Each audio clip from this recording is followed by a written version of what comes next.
Jared Dillian. Now you know a rich guy. Jared Dillian, this is the Jared Dillian Show. Welcome. If you want to call to talk about your money, please call 844-305-7800.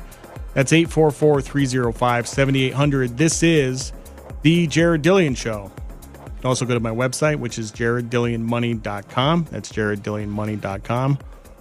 Or you can follow me on Twitter at DailyDirtNap. I'm going to try to take a call. Hi, you're on the air. Hello. Okay, that's not going to work. We talk about student loans a lot. I met a buddy for lunch. This is a couple days ago. He is 30 years old. He's a tall, blonde, good-looking guy. Got a lot going for him. He's a stud. And he went to Coastal Carolina University, and he went to what I would call a second-tier law school. And there's first tier, second tier, and third tier. And first tier is, obviously Harvard and Yale, and a few more.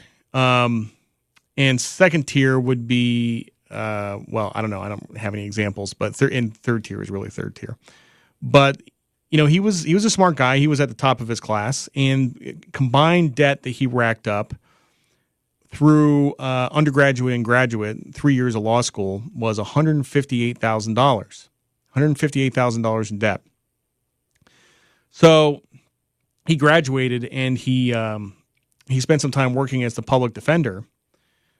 He was getting paid $45,000 a year, and then he went into private practice. And honestly, he's not getting paid a lot more. He's getting not a lot more. So he is paying $400 a month on his student loans, which does not even cover the interest. And that is not good. Because basically, if you've had student loans and you don't cover the interest, then what you don't pay gets added onto the principal of the loan. It's a bit like a negative amortization mortgage. So it's really not good. And, like I said, he's making more in private practice, but not a lot more. And there's still not a huge hope of paying these down in his current job. Now, I've said before, one of the biggest mistakes that you can make, one of the biggest personal finance mistakes that you can make is going to a second or third tier law school for a bunch of reasons. The biggest reason is there are too many lawyers in this country. We've watched too much Law and Order, bonk, bonk. We've seen too much Law and Order, Sam Waterston, the DA. By the way, my wife watches Law and Order reruns like crazy, and I just it makes me homicidal. I hate that show. I hate it. It's so depressing. Is there anything uplifting about that show at all? Is there anything that makes you happy? It is the most depressing show of all time. And it also, no, I'm not going to go there. It's bad. I hate Law and Order. But anyway, people watch this show. They want to be lawyers. We have the highest percentage of lawyers in the United States than any country in the world. 1 out of every 250 people in the United States is a lawyer. The average for all the other countries in the world is 1 out of 600. We have more than twice as many lawyers.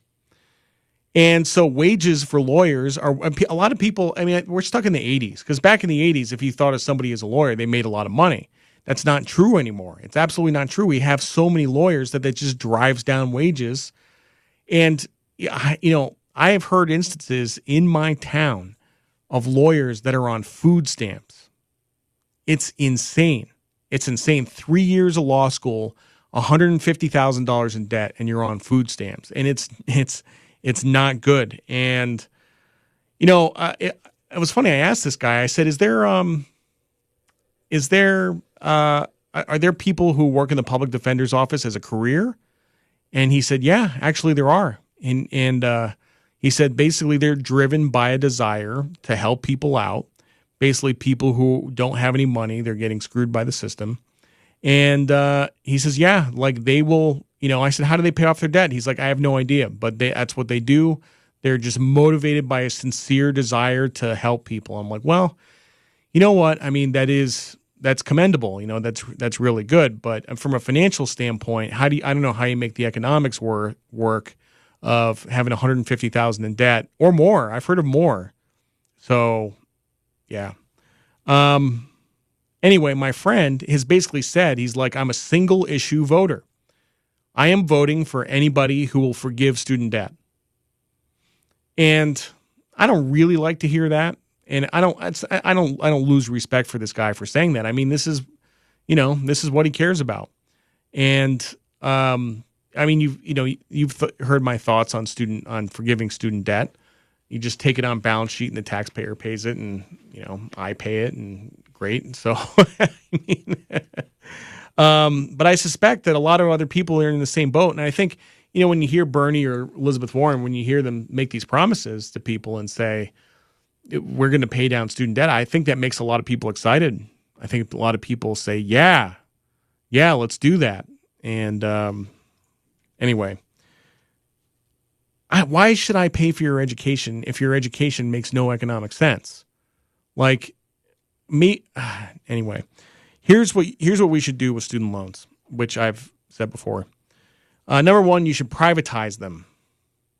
See, right now, most of the student loans are by the government. You should get them back into private hands. Private companies should make these loans. Number two, these private companies should perform credit checks on anybody who wants a student loan. Now, if it's an 18-year-old going to four-year college, obviously an 18-year-old doesn't have a lot of credit, but you can do a credit check on the parents. If somebody really has to make a credit decision, then the people's appetite to make loans is going to be greatly diminished. And the third part of this is they have to be dischargeable in bankruptcy. So my friend with his $150,000 in debt, he has to be able to say, screw you, I am not paying these student loans, eat the $150,000. And without the ability to do that, there's people will continue to lend money. So that is honestly how you fix it. We just had a whole discussion about healthcare, and that's a little bit more of a complicated issue. This is a simple issue, very easy to fix. So, yeah, if you have a bunch of student loans, if you have $158,000 in student loans, and you're making $50,000-$60,000 a year, there's really you're in a box, and there's only one way out of the box, and that's to make more money.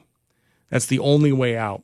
And I've had to give people that hard advice a couple times over the years. There was a woman who contacted me who had over $200,000 in student loans, who went to law school, and she was making $45,000 as a lawyer. And I know you went to law school to be a lawyer, and I know your dream was to be a lawyer, but you are not going to get paid the money that you need to get paid as a lawyer to pay off those student loans. So you got to do something else. And that sucks, but I really wish people had the ability to do math. And the other part is that, everybody knows about this going in. I don't know. You're not going to fix it by cutting expenses. Like paying off $158,000, cutting expenses is not going to do that. If you were a poetry major and you ran up $150,000 in debt, I would say you would have to do something other than poetry. If you paid $100,000 for an MFA in bad poetry, I don't know what to say. If you are on the 5.5-year plan, you're not learning a lot and you're paying even more money, a good way to think about this is figure out how much you are paying per class. If you're paying $30,000 a semester, 5 classes, 18 classes per class, that's 90 classes, that's $333 per class that you're in. Are you getting $333 per class in educational value? If not, what are you doing in college? I'm Jared Dillian. This is The Jared Dillian Show.